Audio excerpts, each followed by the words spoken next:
Hello तो नमस्कार दोस्तों, मैं रोहित कुमार आप सभी को स्वागत करता हूं छपरा टॉपर्स एकेडमी में।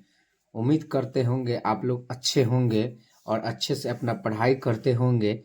ठीक है, आज हम लोग क्लास 10th के जो बायोलॉजी के 6 चैप्टर है जनन, ठीक है ना, उसी को समझेंगे बहुत अच्छा से। ये बहुत इंपॉर्टेंट चैप्टर है बोर्ड एग्जाम के लिए। ठीक है, तो सभी बच्चे लोग इसको अच्छा से समझिएगा। ठीक है, प्रजनन। तो मेरा जो टॉपिक है, बोले मेरा जो चैप्टर का नाम है उसका नाम है प्रजनन तंत्र, जनन तंत्र या प्रजनन तंत्र भी आप लोग बोल सकते हैं। ठीक है, तो हम लोग समझेंगे कि जनन अथवा प्रजनन किसे कहते हैं। हम लोग को पहला समझना है कि जनन अथवा प्रजनन किसे कहते हैं। समझ में आया? तो चलिए समझने का प्रयास करते हैं हम लोग। देखिए, प्रजनन एक ऐसी जैविक प्रक्रिया प्रजनन एक ऐसी जैविक प्रक्रिया है प्रजनन एक ऐसी जैविक प्रक्रिया है जिसके माध्यम से सभी जीव अपने वंश एवं प्रजाति की नियंत्रणता बनाए रखने के लिए अपने समान जीवों को जन्म देते हैं। इसे ही क्या कहते हैं? जनन या प्रजनन कहते हैं। उम्मीद करते होंगे आप लोग समझे होंगे।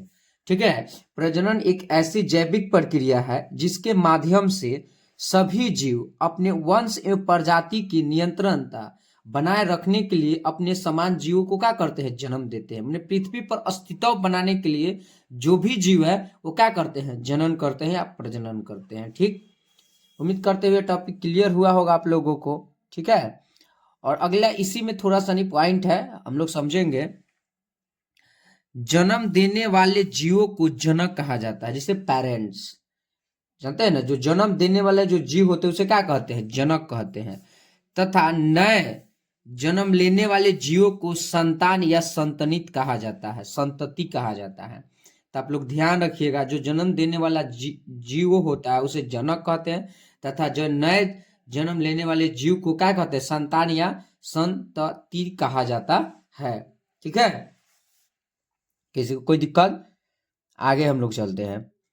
देखिए, ये संतति माने संतान, वृद्धि एवं विकास करने के बाद, ये संततियां वृद्धि एवं विकास करने के बाद स्वयं भी नए जीवों का क्या करते हैं? जन्म देते हैं। जो संतान होते हैं वो भी विकास और वृद्धि करने के बाद वो स्वयं क्या करते हैं? जन्म देते हैं, मतलब जीवों में जन्म देते हैं और अपने वंश को एक प्रजाति को अस्तित्व बनाए रखती है। तो आप लोग को समझ में आया होगा कि जो भी पृथ्वी पर जीव है वो अपने अस्तित्व पृथ्वी पर रहने के लिए उसको जनन करना जरूरी है। अगर जो जीव पृथ्वी पर रह रहा है वो जनन नहीं कर रहा है तो उसका अस्तित्व पृथ्वी पर से क्या हो जाएगा? खत्म हो सकता है। ठीक है, उम्मीद करते हो आप लोग समझे होंगे। अगला टॉपिक जो हमारा है जनन के प्रकार। समझिए, बहुत अच्छा चैप्टर है और अच्छा से आप लोग समझिएगा तो सब समझ में आएगा और बहुत इंटरेस्टिंग चैप्टर है। ठीक है, देखिए, प्रजनन 2 प्रकार के होता है। जनन कितने प्रकार के होते हैं तो आप लोग जान गए, उसी को प्रजनन भी कहते हैं। तो जनन कितने प्रकार के हैं? 2 प्रकार के होते हैं। एक का नाम होता है लैंगिक जनन और एक का होता है अलैंगिक जनन। ठीक है, देखिए अभी हम बताएं कि जनन कितने प्रकार के होते हैं। 2 प्रकार के होता है। तो एक अभी बताया है कि लैंगिक जनन, सेक्सुअल रिप्रोडक्शन, ठीक है, हम इंग्लिश में बोलते हैं। और एक होता है लैंगिक जनन जो सेक्सुअल रिप्रोडक्शन होता है। तो आप लोग याद रखिएगा, जनन 2 प्रकार के होते हैं, एक लैंगिक जनन, एक अलैंगिक जनन। इसमें अंतर स्पष्ट हम लोग कर लेते हैं कि अलैंगिक जनन क्या होता है और लैंगिक जनन क्या होता है। समझ में आया? चलिए इसको समझते हैं। ऐसा जनन जिसमें संतान की उत्पत्ति नर एवं मादा युग्मों के मिले बिना हो जाए, मतलब अलैंगिक जनन उसे कहते हैं ऐसा जनन जिसमें संतान की जो उत्पत्ति हुई नहीं, न नर मिला न मादा मिला, और दोनों का युग्मक मतलब मिल के जब युग्मक बनता है तो युग्मक में कुछ नहीं बनता है और सीधे क्या होता है? जनन हो जाता है। उसे क्या कहते हैं? अलैंगिक जनन। ठीक है, थोड़ा हम लैंगिक में पढ़ लेते हैं, दोनों अच्छा से समझते चलेंगे। इस प्रकार के जनन में नर युग्मक, मतलब नर युग्मक के क्या होता है? शुक्राणु एवं मादा युग्मक के क्या होता है, अंडाणु के संयुगम मतलब फ्यूजन, ठीक है ना, फ्यूजन संयुगम मतलब संलयन हो, और फलस्वरूप न्यू संतानी का क्या होता है, जन्म होता है। मतलब समझ रहे हैं, नर युग्मक मतलब शुक्राणु और मादा युग्मक मतलब अंडाणु, जब दोनों मिलेगा तब जाके ही क्या होगा, संतान का उत्पत्ति होता है, ये लैंगिक जनन होता है। मगर अलैंगिक जनन में ऐसा कुछ नहीं होता है। आप लोग देखिए कि ऐसा जनन जिसमें संतान की उत्पत्ति ने नर एवं मादा युग्मक के मिले बिना होता है, माने मिलेगा नहीं और क्या हो जाएगा। मगर लैंगिक में ऐसा होता है कि जब नर युग्मक और मादा युग्मक दोनों मिलता है तब जाकर लैंगिक क्या होता है, लैंगिक जनन होता है। लैंगिक जनन में होता है। आगे देखते हैं, थोड़ा समझने का आप लोग प्रयास कीजिएगा। लैंगिक जनन हेतु नर एवं मादा जनन अंगों का आवश्यकता होती है। जब लैंगिक जनन होता है तो नर एवं मादा अंग को क्या होती है, आवश्यकता होती है। तो पहला नर जनन तंत्र और दूसरा मादा जनन तंत्र। आगे की टॉपिक में हम लोग इसको डिस्कस करेंगे, ठीक है ना।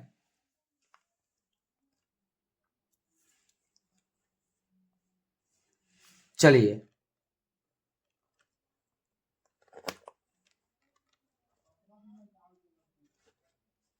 आगे हम लोग थोड़ा सा नहीं समझते हैं, ये टॉपिक है थोड़ा अलैंगिक जनन में। इस प्रकार के जनन में अकेला जीव ही संतानी उत्पन्न करने की क्षमता रखता है। मतलब अलैंगिक जनन होता है इस प्रकार के जनन में जो अकेला जीव मतलब सिर्फ एगो जीव ही जनन करने का कार्य करता है, क्षमता रखता है, उसी को क्या कहते हैं, अलैंगिक जनन। जैसे में दिया हाइड्रा। हाइड्रा जो होता है अपने मतलब अकेला जीव होता है, नर मादा को कोई आवश्यकता नहीं है और क्या कर सकता है, जनन कर सकता है। और देखिए लैंगिक जनन है, इसमें दो प्रणाली भाग लेते हैं। इसमें दो प्रणाली माने नर भी भाग लेगा और मादा भी भाग लेगा, तब जाके क्या होगा, जनन होगा। तो इसे लैंगिक जनन हम लोग कहते हैं, ठीक है। और देखिए और भी समझते हैं अलैंगिक जनन। अलैंगिक जनन में देखिए इसमें कह रहा है कि इसमें इनमें युग्मकों का निर्माण नहीं होता है। जब अलैंगिक जनन जो होता है उसमें युग्मक का निर्माण कुछ नहीं होता है और जनन हो जाता है। और देखिए लैंगिक में इनमें युग्मक का निर्माण होता है जैसे शुक्राणु एवं अंडाणु, जब दोनों मिलेगा तभी जाके निषेचन होगा, तब जाके जनन होता है। और अलैंगिक में देखिए इनमें युग्मज संलयन नहीं होता है। में कोई युग्मक जब बनवे नहीं करता है तो संलयन कहाँ से होगा। इसमें कह रहा है कि इनमें युग्मक का क्या होता है, संलयन होता है। जब युग्मक जुड़ेगा संलयन होगा तभी जाके संतान की क्या होगी, उत्पत्ति होगी। इनमें केवल समसूत्री विभाजन होता है, समसूत्री विभाजन, ठीक है। और देखिए इनमें समसूत्री के साथ साथ अर्धसूत्री भी विभाजन होता है लैंगिक जनन में, ठीक है। अलैंगिक जनन के द्वारा उत्पन्न जीव एक दूसरे से बिल्कुल समान होते हैं। मतलब अलैंगिक जनन का जो उत्पन्न जीव होगा एक दूसरे से बिल्कुल क्या होते हैं, समान होते हैं, जिन्हें क्लोन कहा जाता है। याद रखिए क्वेश्चन पूछता है कि अलैंगिक जनन को जो जीव होते हैं एक दूसरे के बिल्कुल समान होते हैं उसे क्या कहते हैं, क्लोन कहते हैं। मगर इसमें नहीं होता है। इसमें इनमें से उत्पन्न संतति में अनुवांशिकता भिन्नताएं पाई जाती है। इसमें जो होता है लैंगिक जनन में जो उत्पन्न संतान होगा ना उसकी जो अनुवांशिका जो गुण होगी वो भिन्नता पाई जाती है। माने थोड़ा मोड़ा मिलेगा ना तो उतना नहीं मिलता है, ठीक है। मगर इसमें एकदम कॉपी अलैंगिक में। निम्न में उदाहरण में दिया गया है कि निम्न जंतुओं में जैसे अकशेरुक मतलब उसमें रीढ़ उड़ के हड्डी नहीं पाया जाएगा। प्राणियों में मतलब निम्न जंतु में उसमें हड्डी उड्डी शरीर में नहीं पाया जाता। इसमें होता है उदाहरण में देखें केशुरुकी प्राणियों में मतलब अलैंगिक जनन होता है अकेशुरुकी मतलब में रीढ़ की हड्डी नहीं पाया जाता उसमें अलैंगिक जनन होगा, और इसमें रीढ़ की हड्डी पाया जाता उसमें लैंगिक जनन होगा। ये कहना चाह रहा है, ठीक है ना। देखिए अलैंगिक जनन की विधियां मतलब बहुत सारे अलैंगिक जनन की विधि है, तो हम सबको एकाएक ही पढ़ेंगे। ये बहुत इंपॉर्टेंट है, अब बोर्ड में आता ही है, ये आपके लिए बहुत इंपॉर्टेंट है। समझ में आया, इसलिए समझिए। उधर देखें लैंगिक और अलैंगिक क्या होता है, आप लोग अच्छा से समझिए गए होंगे, ठीक है। अलैंगिक जनन की विधियां, ठीक है। वीडियो अच्छा लगे तो आप लोग लाइक और शेयर जरूर कीजिएगा और चैनल के सब्सक्राइब भी जरूर कीजिएगा, ठीक है। और अपने दोस्तों को बताइए कि यहाँ पे जो पढ़ाया जाता है बहुत बेस्ट पढ़ाया जाता है, ठीक है ना। चलिए, और हर टॉपिक हम ऐसा ही पढ़ाएंगे एकदम धीरे धीरे, ठीक है। समझिए, और न्यू बैच भी आएगा अगले सेशन से, ठीक है। 10th के बच्चे के लिए एकदम पूरा ऑल सब्जेक्ट के। चलिए, द्विबीज भाजन मतलब इसको बाइनरी फिजन कहते हैं। अब अलैंगिक के विधि आप पहले जानते हैं द्विविभाजन। द्विविभाजन क्या है? इस प्रकार के अलैंगिक जनन में प्राणी स्वयं दो भागों में विभाजित हो जाता है। मतलब द्विविभाजन उसे कहते हैं, इस प्रकार के अलैंगिक जनन में प्राणी स्वयं कितने भागों में बढ़ जाता है? दो भाग में बढ़ जाता है। ठीक है, उसे क्या कहते हैं? द्विविभाजन। आइए कौन बताता है? तो एक कोशिकीय जीव। एक कोशिकीय जीव जो एक कोशिका से बना हुआ था, जैसे अमीबा, पैरामेसियम, ये सब क्या होता है?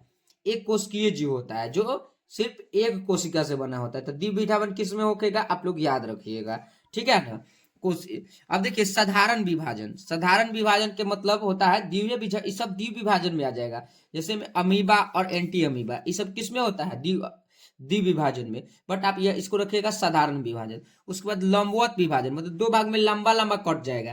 तो एगुलीना और एक होता है टिपैनोसिमा। ठीक है ना? और एक होता है अनुप्रस्थ। अनुप्रस्थ द्विविभाजन। अनुप्रस्थ के मतलब होता है आधा कट जाता है, जैसे में पैरामेसियम और पैनेरिया। तो ये सब जो होता है इसमें द्विविभाजन होता है। अभी देखिए कि द्विविभाजन उसे कहते हैं अलैंगिक जनन में, जिस प्रकार के अलैंगिक जनन में प्राणी स्वयं दो भाग में क्या होते हैं? बढ़ जाते हैं। जो जीव होता है स्वयं दो भागों में क्या होता है? बढ़ जाता है। आया समझ में? उसी को क्या कहते हैं? द्विविभाजन कहते हैं। ये द्विविभाजन की क्रिया कहती है अलैंगिक जनन में। तो आप लोग याद रखिएगा, अमीबा हो गया, पैरामेसियम हो गया, यूग्लिना हो गया, पेंडेनिया हो गया, टिप्नेसोमिया हो गया, ये सब के सब द्विविभाजन होता है। ठीक है, आगे हम लोग समझते हैं। एगो आता है बहुविभाजन। बहुविभाजन क्या होता है? बहुविभाजन। ठीक है, अब बहुविभाजन का जो उदाहरण है प्लाज्मोडियम, आप लोग जानते होंगे। ठीक है, तो प्लाज्मोडियम में कौन सा विभाजन होता है? बहुविभाजन। ठीक है, आगे हम लोग समझते हैं अलैंगिक जनन के मुकुलन द्वारा। ठीक है, ये भी बहुत इंपॉर्टेंट है, मुकुलन वाला तो पूछता ही है हर एक साल।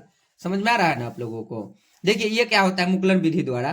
करा है कि इस विधि में कोशिकाओं का असमान, इस विधि में कोशिकाओं के असमान विभाजन होता है। जो मुकुलन विधि होता है इसमें कोशिकाओं का असमान विभाजन, मतलब बहुत सारे।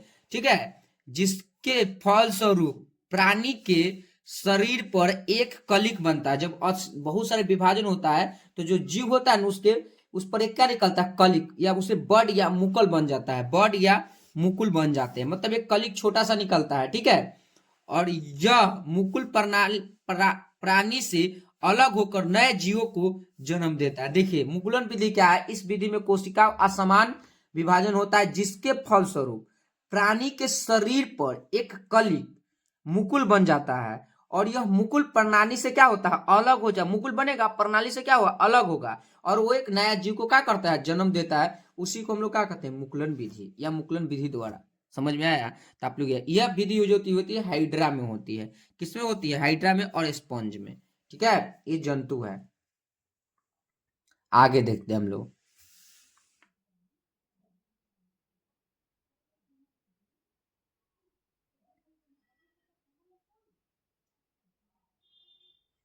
ठीक है, आगे चलते हैं। उसके बाद कवक, फंगस। क्या है? फंगस। अब देखिए करा है कि चल बीजाणुओं द्वारा अलैंगिक होता है। तो याद रखिएगा कि कवक में जो होता है उसमें भी क्या होता है? अलैंगिक जनन होता है। देखिए कायिक प्रवर्धन, ये टॉपिक जो हो जाता है हम लोगों को बोटनी के, जूलो बायोलॉजी के। ठीक है ना? बोटनी एगो जूलॉजी, तो हम लोग जूलॉजी। तो इस टॉपिक को हम बाद पार्ट 2 नंबर जो वीडियो लाएंगे उसमें हम लोग बोटनी पढ़ेंगे और बोटनी को अच्छा से समझाएंगे। मगर इसमें समझिए कायिक प्रवर्धन किस में होता है। ठीक है, ये यहाँ पे जब आया है तो कायिक प्रवर्धन में अलैंगिक जनन ही होता है, आप लोग समझिएगा। ठीक है, बीज के अतिरिक्त पौधों के अन्य किसी का बीज के अतिरिक्त पौधों के अन्य किसी कायिक भाग से होता है। कायिक जनन के लिए काम में आने वाले अंग को प्रवर्धक कहते हैं। फिर से थोड़ा समझिए, बीज के अतिरिक्त, बड़े बीज के अलावा, बीज के अतिरिक्त पौधों के अन्य बीज के अतिरिक्त पौधों के अन्य किसी कायिक भाग से होता है। ठीक है, अतिरिक्त पौधा के अलावा किसी कायिक भाग से होता है, और कायिक जनन के लिए काम में आने वाले अंग को प्रवर्धक कहते हैं। जैसे आलू की आंख, देखते हैं बीज के अलग निकल जाता है और वही से नया बीज बना लेता है। तो क्या हो गया? करा अदरक का प्रकंद, याद रखिएगा आप लोग, समझ में आया? तो ये कायिक प्रवर्धन जो एक्चुअली बोटनी का टॉपिक है, तो जो अब इसका पार्ट 2 वीडियो जो आएगा हम बोटनी पर ही लेके आएंगे। पर परागण, स्वपरागण, पुंकेसर, स्त्री केसर, ये जो होता है पेड़ पौधा में होगा। तो अगला जो टॉपिक जो मतलब वीडियो पार्ट 2 होगा उसी पर आएगा, ठीक है। आगे चलते हैं, थोड़ा सा नहीं हम लोग इसमें समझते हैं, ठीक है। देखिए नोट में ध्यान दीजिएगा, बहुत विशेष है। एक लिंगी प्राणी, एक लिंगी, ठीक है, नर एवं मादा जनन अंग अलग अलग जीवों में होता है, उसे क्या कहते हैं? एक लिंगी। मतलब नर एवं मादा जनन अंग अलग अलग जीवों में होता है, उसे क्या कहते हैं? एक लिंगी। जैसे मनुष्य एक लिंगी हुआ, मनुष्य मतलब मेल फीमेल दोनों आ गया, ठीक है। और द्विलिंगी उसे कहते हैं जिसमें नर एवं मादा जनन एक ही जीव में होता है, माने एक ही शरीर में क्या होता है, नर भी और मादा भी, उसे क्या कहते हैं? द्विलिंगी कहते हैं। जैसे में केचुआ, तारा मछली, ठीक है। हम लोग चेड़ा भी आमचल के भाषा में बोलते हैं, देखते होंगे आगों से चलता है पीछों से चलता है, तो वो कौन सी प्राणी हुआ? द्विलिंगी प्राणी होगा। जिसमें नर एवं मादा जनन अलग अलग जीव में होता है, उसे क्या कहते हैं? एक लिंगी कहते हैं, ठीक है। आगे चलते हैं हम लोग। देखिए समझिए आप लोग, नर युग्मक और मादा, देखिए संतान की जो उत्पत्ति कैसे होती है उसके बारे में समझते हैं। देखिए तो लैंगिक जनन के हम यहाँ से टॉपिक हमारा जो स्टार्ट होता है लैंगिक जनन के लिए है। तो पहले जो होगा नर युग्मक, उसके बाद मादा युग्मक, दो चीज हो गए। नर युग्मक में जो होता है वो शुक्राणु पाया जाता है, जो 23 गुणसूत्र होते हैं। और मादा युग्मक में जो क्या पाया जाता है? अंडाणु पाया जाता है, जिसको पास भी कितना गुणसूत्र होता है? 23 गुणसूत्र। और जब ये दोनों मिलेगा तो युग्मज बनेगा, या उसी को हम लोग क्या बोलते हैं? जाइगोट बोलते हैं। और जब ये दोनों बनेगा तो इसके जो बीच की क्रिया होती है उसे क्या कहते हैं? निषेचन। तो क्वेश्चन पूछेगा निषेचन कितने, जब नर युग्मक और मादा युग्मक दोनों का संलयन होता है तो उसे क्या कहते हैं? निषेचन कहते हैं। और युग्मक, और जब ये बनता है तो 46 गुण सूत्र बना लेता है। कितना गुण सूत्र? 46 गुण सूत्र। तो क्वेश्चन पूछता है कि मानव में कितना गुण सूत्र होता है? तो 46 गुण सूत्र। देखिए 23 इधर से आया, 23 इधर, तो 23 दूना क्या हो गया? 46। समझ में आया? और जब ये जैगोट बनेगा तो उसका गुण होगा, पहले गुण बनेगा, गुण जब दोनों का मिलेगा, ठीक है, तो क्या बनेगा? गुण। उसके बाद गर्भाशय में रोपित होगा, माने जो बच्चा जो वहां पे बन गया वो यूट्रस की ओर आएगा, ठीक है, यूट्रस की ओर चिपक तो यूट्रस में आएगा। और यूट्रस के बाद वो गुण का भ्रूण बोलते हैं, ठीक है ना, गुण लिखा गया भ्रूण। वो भ्रूण का क्या होगा? विकास होगा 9 महीने तक। पेट में जो बच्चा रहता है उसको भ्रूण अवस्था कहते हैं हम लोग, ठीक है। तो क्या होगा? 9 महीना उसको विकास होगा, उसके बाद प्रस्वर बनेगा। वो जब 9 महीना विकास हो उसके बाद क्या होगा? जन्म होगा उसको, तो नवजात शिशु जब बाहर आता है, समझ रहे? ये पूरा प्रोसेस है, ठीक है ना, संतान उत्पत्ति के लिए, ठीक है। आगे हम लोग देखते हैं। चलिए तो आप लोग देख लिए उधर के लैंगिक जनन क्या है और अलैंगिक जनन क्या है, और हम लोग ये भी देखे लिए। अब हम आगे देखते हैं मानव प्रजनन तंत्र, जो मेल होता है, मेल मतलब ह्यूमन रिप्रोडक्टिव सिस्टम, ठीक है, नर जनन तंत्र, ठीक है। अब इसको बारे में समझेंगे, पुरुष के बारे में, ठीक है। अब समझिए नर जनन तंत्र में 5 नंबर में पूछता है बोर्ड एग्जाम में, ये खाली ये इतना ही बात आपको लिखना पड़ेगा। और 5 नंबर बोर्ड एग्जाम में क्या करता है? पूछता है। तो इसको अच्छा से आप लोग समझिए कि पुरुषों में एक जोड़ी वृषण होता है, पुरुषों में एक जोड़ी क्या होता है? वृषण, जिसे हम टेस्टिज बोलते हैं। और प्राथमिक जनन अंग या जनन अंग नदों के रूप में होते हैं। तो याद रखिएगा, प्राथमिक जो जनन अंग जो पुरुष का होता है वो कौन होता है? वृषण होता है। इसके अतिरिक्त मतलब इसके अलावा कई सहायक जनन अंग मुख्यतः वृषण कोश, अधिवृषण या शुक्रवाहिनी या सीसन या प्रोस्टेट ग्रंथि एवं काफर्स ग्रंथि पाई जाती है, मतलब इसके सहायक, ठीक है ना। तो जो मेन पुरुष का जो जनन अंग है वो कौन है? आप लोग याद रखिएगा, टेस्टिज है, ठीक है। और देखिए यहाँ जनन तंत्र समझाया भी गया है। तो जो प्राथमिक जो जनन तंत्र बताया गया वो किसको बताया गया है? वृषण को बताया गया। हम लोग पढ़ेंगे वृषण को, अच्छा से समझेंगे क्या होता है। उसके बाद सहायक जनन अंग, इसके सहायक मतलब मदद करने वाला था। वृषण कोश हो गया, अधिवृषण हो गया, शुक्रवाहिना हो गया, शुक्राशय हो गया, प्रोस्टेट ग्रंथि हो गया, काफर्स ग्रंथि हो गया, मूत्रमार्ग हो गया, और सीसन, इसको इंग्लिश में पेनिस भी कहते हैं, ठीक है ना। तो इसके सहायक है।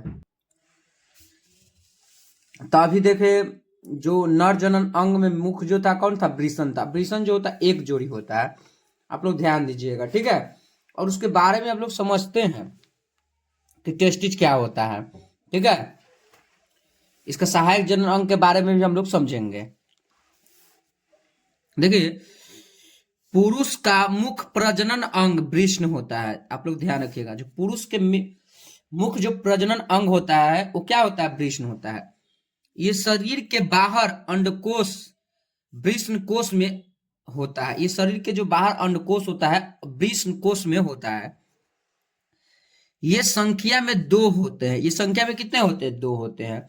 इनकी लंबाई लगभग 4.5 सेंटीमीटर, चौड़ाई 2.5 सेंटीमीटर, एवं मोटाई 3 सेंटीमीटर होता है। इनका वजन 25 ग्राम होता है।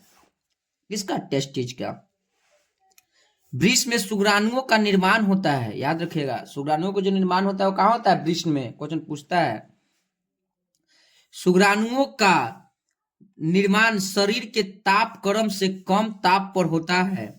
ठीक है, 2 डिग्री से 3 डिग्री सेल्सियस शरीर से बाहर पाए जाते हैं। तो ये सब वृष ने देखता है। ठीक है ना? हाँ,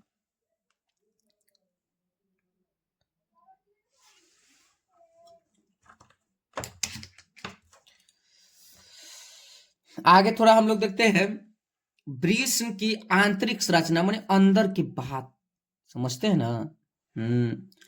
वृष गुलाबी तथा अंडाकार रचना होती है जो पेरिटोनियम नामक झिल्ली से घिरी रहती है।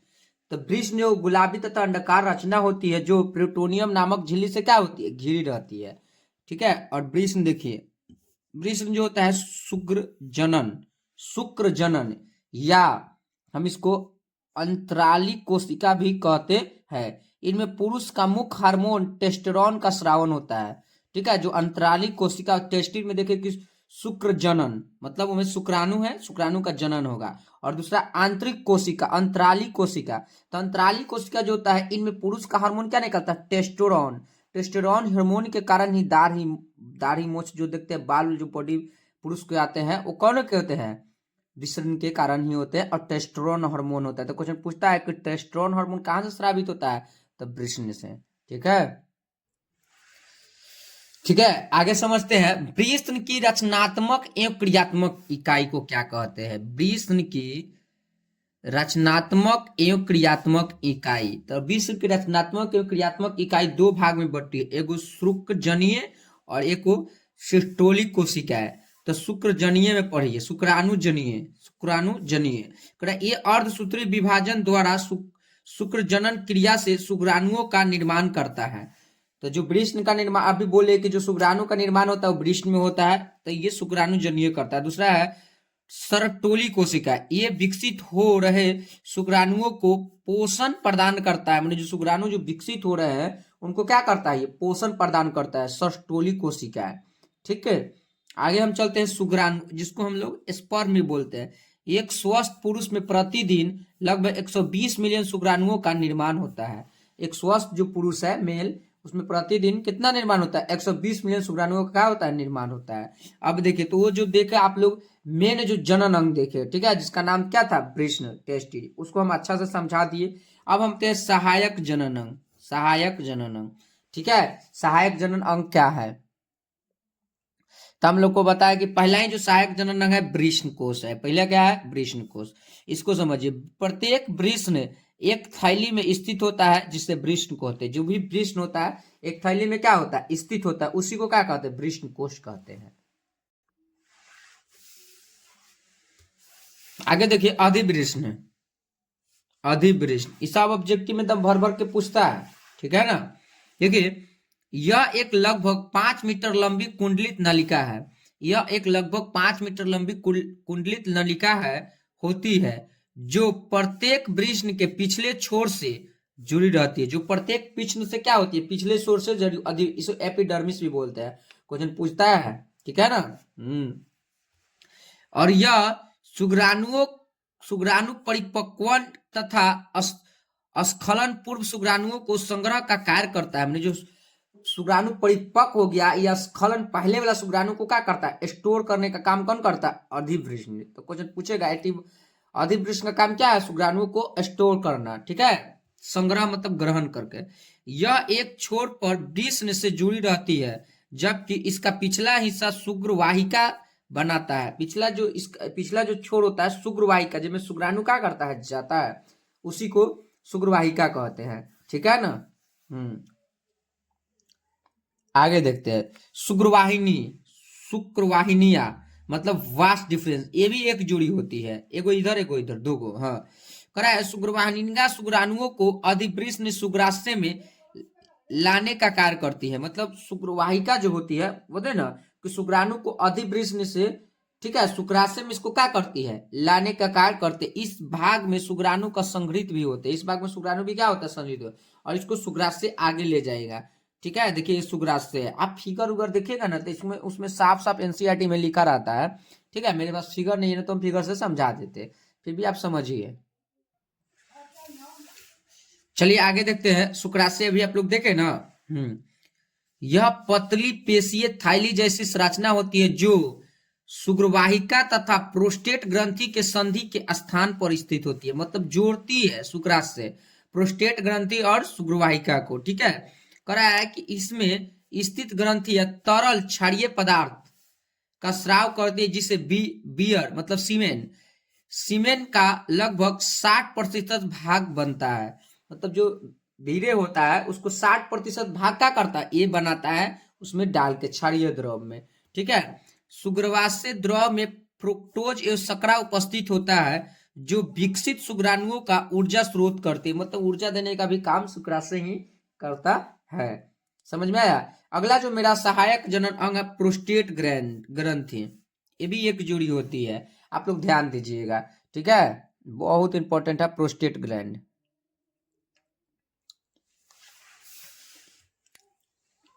समझिए इसको। करा है कि यह ग्रंथि शुक्राशय के अंत में मूत्र मार्ग के चारों ओर स्थित होती है। माने यह ग्रंथि जो शुक्राशय के अंत में होता है मूत्र मार्ग के चारों ओर क्या होती है, स्थित होती है।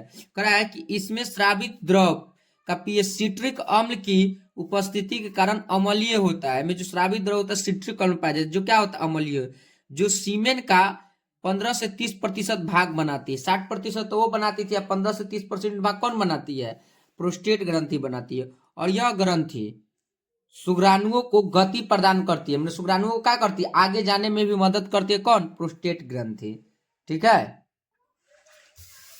आगे हम लोग देखते हैं काउपर्स ग्रंथि, ये भी एक जोड़ी होती है। काउपर्स ग्रंथि ये भी क्या होती है, एक जोड़ी होती है। ठीक है, हाँ, आप लोग समझ रहे हैं। देखिए ये क्या होता है, मटर के दाने के समान होता है, मूत्र मार्ग के दोनों ओर स्थित होता है। जो काउपर्स ग्रंथि मटर के दाने के समान होता है, भी होता है। मूत्र मार्ग के दोनों ओर क्या होता है, स्थित होता है, और क्षारीय तरल का स्राव करती है ये, और मूत्र के प्रभाव को भी उदासीन करता है। जो मूत्र का जो प्रभाव होता है उसको क्या करती है, उदासीन करता है। काउपर्स ग्रंथि बहुत इंपॉर्टेंट है। उसके बाद जो रहता है यूरेथ्रा। ठीक है, मूत्र मार्ग जिसको बोलते हैं हम लोग, यूरेथ्रा को आप लोग ध्यान रखिएगा। करा है मूत्र मार्ग, करा यह एक पेशीय नालिका है जो मूत्राशय से मूत्र को बाहर निकालने का कार्य करती है। मतलब यह एक पेशीय नालिका है जो मूत्राशय में मूत्र जमा होता है ना, उसी को बाहर निकालने के क्या करती है, कार्य करती है। और यह शीशन के शीर्ष पर खुलती है तथा रास्ते में इसमें शुक्राशय से स्खलन नलिका आकर मिलती है। मतलब उसी के रास्ते में शुक्राणु होता है जो आके क्या होता है, एजिजाम मिलता है मूत्रमार्ग। इसलिए यह मूत्रमार्ग त्यागने के अलावा मैथुन के समय बियर का अश्लेषण कार्य भी करती है। मतलब पेशाब निकलेगा और स्पर्म भी निकलता है, कहाँ से, यहीं से रास्ता, यूरेथ्रा ही कॉमन पार्ट है, यहीं से निकलता है। और लास्ट में जो होता है पेनिस। ठीक है, पुरुषों का बाह्य जनन अंग। तो क्वेश्चन पूछे कि पुरुष का बाह्य जनन अंग कौन है, वो पेनिस है। ठीक है, तो हम लोग पेनिस के बारे में देख रहे थे। ठीक है,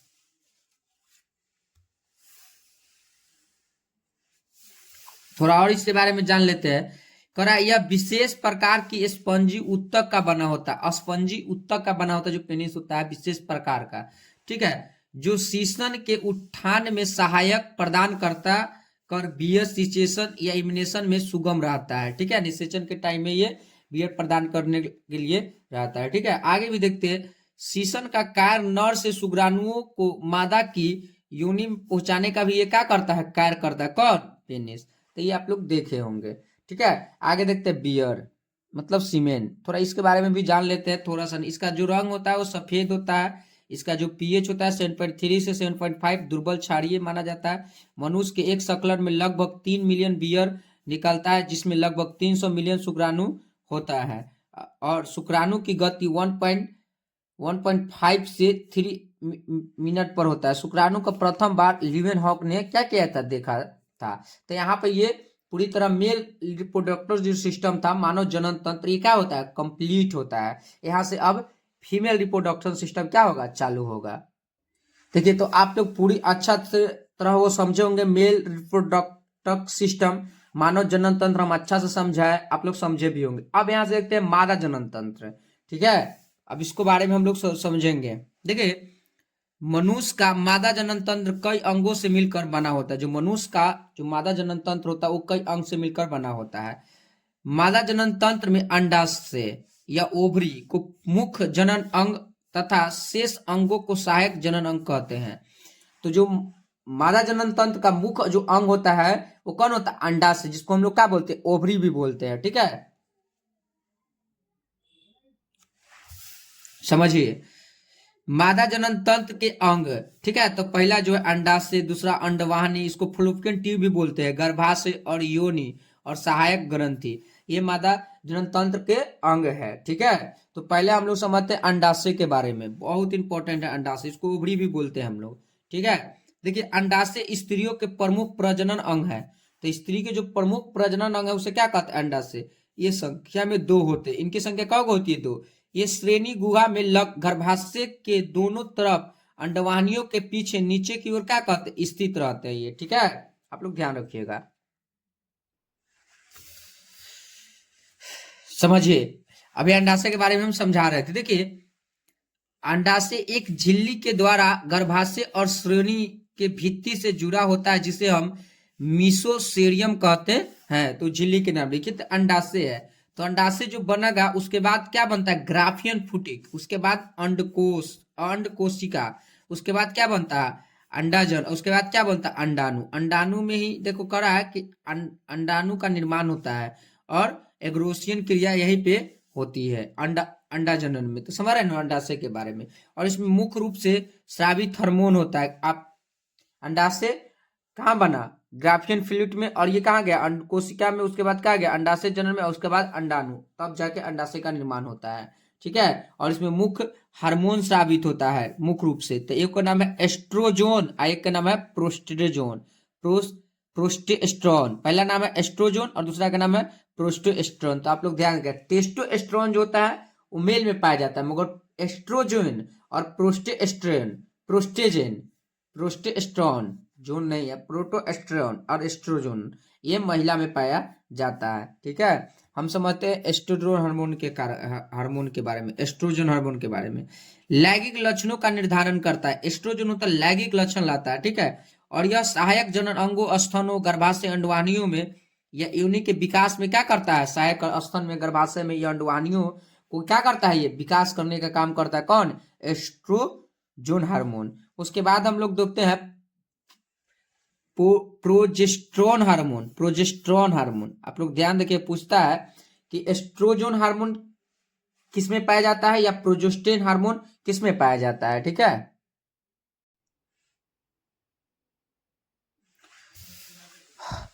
देखिए, हम लोग आगे समझते हैं।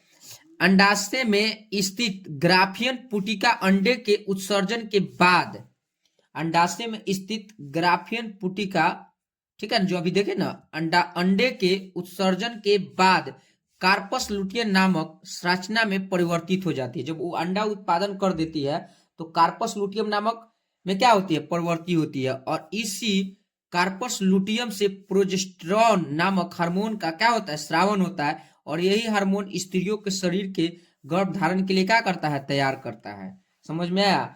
तो जो कॉपर लुटियंस जो होता है, जो क्या करता है, कॉपर लुटियम्स नामक संरचना में परिवर्तित हो जाती है और इसी कार्पस लुटियम से प्रोजेस्टेरोन, ठीक है ना, प्रोजेस्टेरोन नामक हार्मोन का स्रावन होता है। और यह हार्मोन स्त्रियों के शरीर के गर्भ धारण के लिए क्या करता है, तैयार करता है, प्रेग्नेंट के लिए, ठीक है, प्रोजेस्टेरोन हार्मोन। आया समझ में, हाँ। इसको समझिए, पूछता है ये भी, यह अंडाशय द्वारा उत्सर्जित किए गए अंडे का निषेचन नहीं होता है।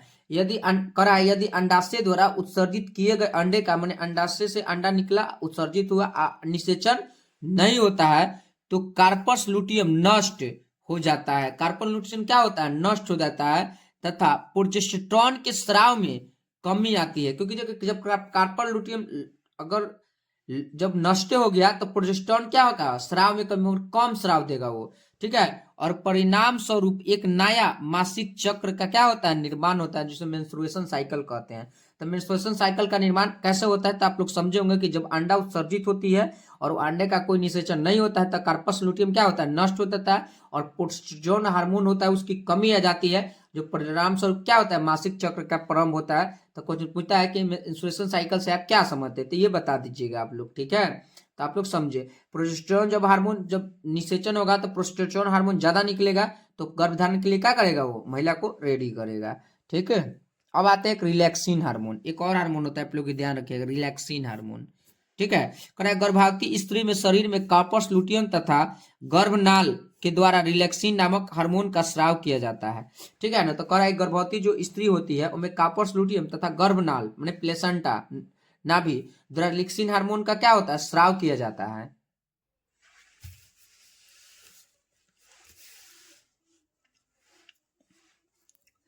समझिए इसको, यह हार्मोन गर्भ में शिशु के विकास के साथ साथ श्रोणि मेखला के प्यूबिटिस सिम्प्लाइसिक नामक जोड़ को ढीला या लचीला बनाता है तथा इसे फैलाकर माध्यम के क्षेत्र में वृद्धि करता है, ताकि शिशु का जन्म सरलता पूर्वक हो जाए। और दर्द का ये निर्वाण मतलब निर्वाण मैंने कम भी करता है, कौन हार्मोन, रिलैक्सिन हार्मोन।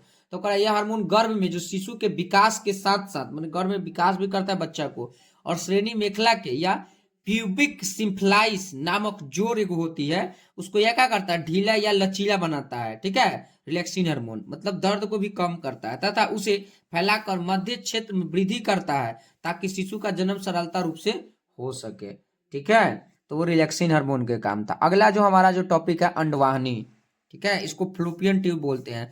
जो निषेचन की क्रिया होती है वो अंडवाहिनी में भी होती है, तो आप लोग याद रखिएगा कि निषेचन की क्रिया कहाँ होती है, अंडवाहिनी में। देखिए इसके तीन भाग होते हैं, एगो फिमरी, एगो एम्पुला, एगो स्थमस। तो फिमली के क्या काम है, अंडाशय से जुड़ा हुआ भाग को ही एम्ब्री क्या बोलते हैं, फिमरी बोलते हैं। यह भाग अंडाणुओं को संग्रह करने का कार्य करता है, ठीक है, अंडाणुओं क्या कहता है, संग्रह करता है। और एक होता है एम्फुला, ये निषेचन की क्रिया इस भाग में होती है, एम्फुला जो भाग में होती है वो निषेचन। तो सीधे क्वेश्चन पूछता है कि निषेचन की क्रिया कहती है, तो अंडवाहिनी में होती है। इलाम ये गर्भाशय से जुड़ा हुआ रहता है, ये जो लास्ट वाला भाग होता है वो क्या कहता है, गर्भाशय से जुड़ा हुआ रहता है, ठीक है। उसके बाद हमारा जो अगला है अंग, वो गर्भाशय, यूट्रस इसको इंग्लिश में बोलते हैं। करा यह उल्टी रखी नसपाती के आकार की संरचना होती है, यह उल्टी रखी नसपाती के आकार की क्या होती है, संरचना होती है, जो श्रोणि भित्ति या पेल्विक स्वाल से स्नायु लिगामेंट द्वारा जुड़ी होती है, मतलब हड्डी द्वारा जुड़ा होती है। गर्भाशय लिगामेंट का मतलब क्या होता है, हड्डी से हड्डी, स्नायु से हड्डी को जुड़ा होती है, ठीक है। आगे देखते हैं, कह रहा है कि गर्भाशय की भित्ति में तीन संरचनात्मक स्तर होते हैं। जो गर्भाशय की जो भित्ति होती है उसमें तीन संरचनात्मक स्तर होते हैं। तो पहला दिया है पेरीमेटेरियम दिया है, पेरीमेटेरियम ये गर्भाशय भित्ति का बाहर स्तर है। जो गर्भाशय भित्ति होती है उसके बाहर स्तर को पेरीमेटेरियम कहते हैं। उसके बाद जो दिया है मायोमेटेरियम, ये गर्भाशय भित्ति का मध्य स्तर है और गर्भाशय संकुचन को प्रेरित करता है, ठीक है, संकुचन को ये क्या करता है, प्रेरित करता है। एक बार एंडोमेटेरियम, ठीक है, ये कह रहा है कि गर्भाशय भित्ति का सबसे आंतरिक स्तर है, मतलब अंदर वाला एंडोमेटेरियम, और यह भाग लचीला पेशी युक्त, यहीं पर निषेचन अंडाणु चिपक जाते हैं और यहीं पर भ्रूण का क्या होता है, विकास हो जाता है। यही भाग में जो निषेचित अंडाणु हो गया वो जाके क्या होगा, एंडोमेट्रियम में चिपक जाएगा, ठीक है, और यहीं पे भ्रूण का क्या होगा, बच्चा का विकास होता है। और इस भाग से गर्भनाल का निर्माण होता है, मतलब नाभि का। और यह भ्रूण नाल या भ्रूण एवं गर्भ में शिशु को ऑक्सीजन और पोषण का भी काम कौन करता है, एंडोमेट्रियम मतलब गर्भाशय, यूट्रस। तो बच्चा जो रहता है 9 मंथ तक यूट्रस में ही रहता है, ठीक है। और पढ़ लेते हैं गर्भाशय के भाग। तो गर्भाशय के जो भाग जो आप लोग देखे, पार्ट्स ऑफ यूट्रस, ठीक है, बुहन अथवा फंडस या कायर, और एक होता है ग्रीवा लास्ट में। यह गर्भाशय का निचला भाग है जो संकीर्ण मार्ग को रूप से में योनि से संबंध बनाने का रखता है, ग्रीवा। ठीक है, ये भी पूछता है। ठीक है, तो हम लोग उम्मीद करते हैं कि ये टॉपिक आप लोगों को अच्छा से समझ में आया होगा। बहुत इंटरेस्टिंग चैप्टर था ये, जनन। इसके जो पार्ट 2 वीडियो आएगा वो में हम बीमारी के बारे में बता देंगे कि जो लैंगिक जनन होने वाली कौन कौन बीमारियां हैं, और बोटनी के जो टॉपिक छूट गया है, मतलब पुंकेसर, स्त्रीकेसर, स्वपरागन, परपरागन, ठीक है, ये सब उस टॉपिक में हम क्या कर देंगे, क्लियर कर देंगे। आप लोग वीडियो का शेयर जरूर कीजिए और सब्सक्राइब भी कीजिए, अपने दोस्तों को बताइए। ठीक है, थैंक यू।